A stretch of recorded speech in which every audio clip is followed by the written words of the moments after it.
All right, let's dive right into one of the most powerful scenes from John Milton's epic Paradise Lost. We're talking about Book 10, which basically unfolds like this incredible divine courtroom drama. It looks at what happens when humanity falls and heaven has to respond. It's just a gripping exploration of accountability, justice, and the surprising nature of grace. And believe me, the stakes could not be higher. You're looking at the words of God the Father right here, and they set this grim, almost inevitable tone. Humanity has fallen, a crime's been committed, and it seems like all that's left is for the sentence to be passed: death. Okay, so how does this catastrophic news even get back to heaven? Let's trace the immediate aftermath of the fall and see what kind of reaction it causes among all the celestial beings up there. Well, the first thing you've got to understand is there is no hiding this, not at all. The heinous and despiteful act, as Milton calls it, is known in heaven the instant it happens. Nothing can escape the eye of God all-seeing. So there's this immediate, total awareness of what just went down. What's really fascinating is that the reaction isn't this big burst of anger or shock. It's just this profound sorrow.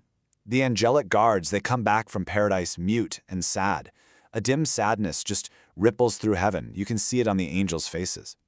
Milton even makes a point to say that this pity for humanity doesn't mess with their own perfect bliss, but it absolutely definitely affects them. Now this is where things get really interesting.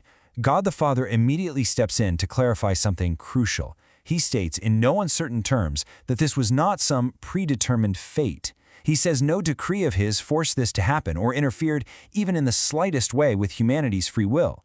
And this isn't just a plot point. Milton is really weighing in on one of the biggest theological debates of all time.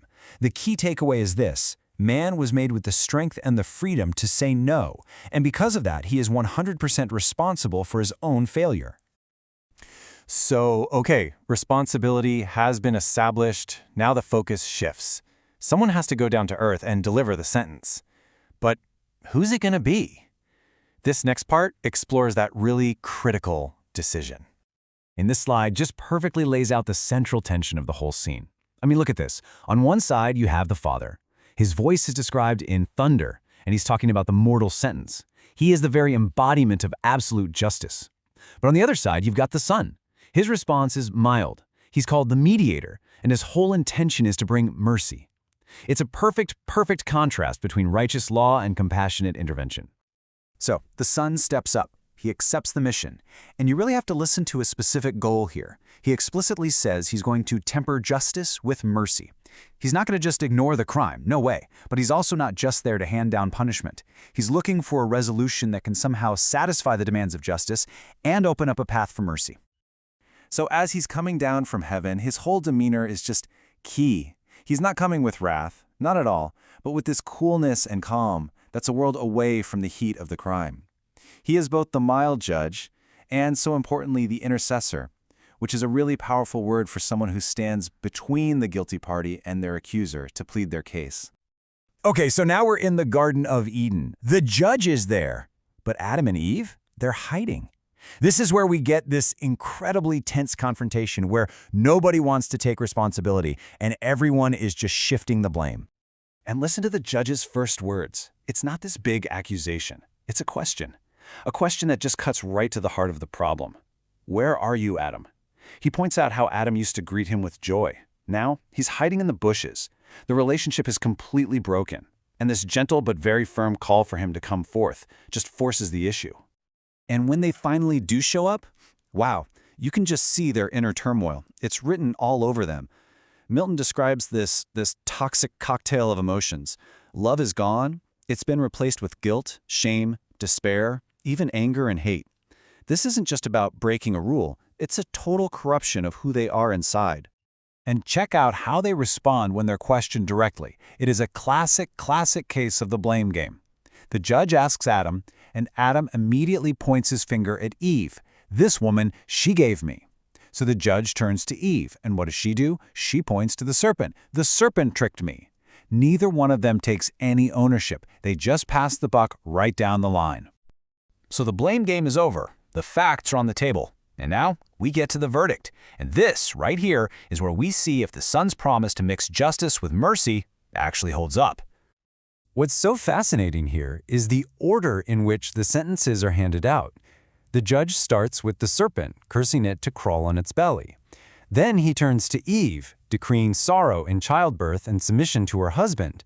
And finally, Adam. And for his sake, the ground itself is cursed, which means he'll have to toil and sweat for his food until the day he dies. So yeah, justice is absolutely served. There are real, lasting consequences here.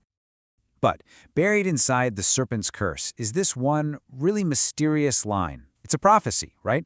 It's talking about a future conflict between the serpent and the seed, the descendant of the woman. And while the serpent might get a shot in, might bruise his heel, the woman's descendant will eventually deliver a final crushing blow to the head.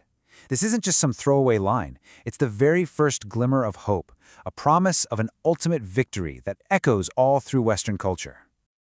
So, the judgment's been pronounced. The consequences are clear. You'd think the trial is over, right? But Milton gives us one last, truly remarkable moment that just changes everything. Instead of just leaving them there, the judge looks at Adam and Eve standing there all naked and ashamed, and he pities them. And in this act of incredible compassion, he clothes them himself with animal skins. Milton suggests this isn't just a physical act, he's also covering their inward nakedness, all that shame and guilt. This moment, it goes so far beyond punishment. It's about restoration. It's a completely unearned act of care for the very people who justified him, his enemies. And that really brings us to the heart of this entire scene, doesn't it? The sentences are harsh, for sure. They are just. And yet, the very final act is this moment of unbelievable, unearned mercy, which also contains a promise of future redemption. So it kind of leaves you wondering, in this divine judgment, what's really the final word? Is it justice or is it mercy?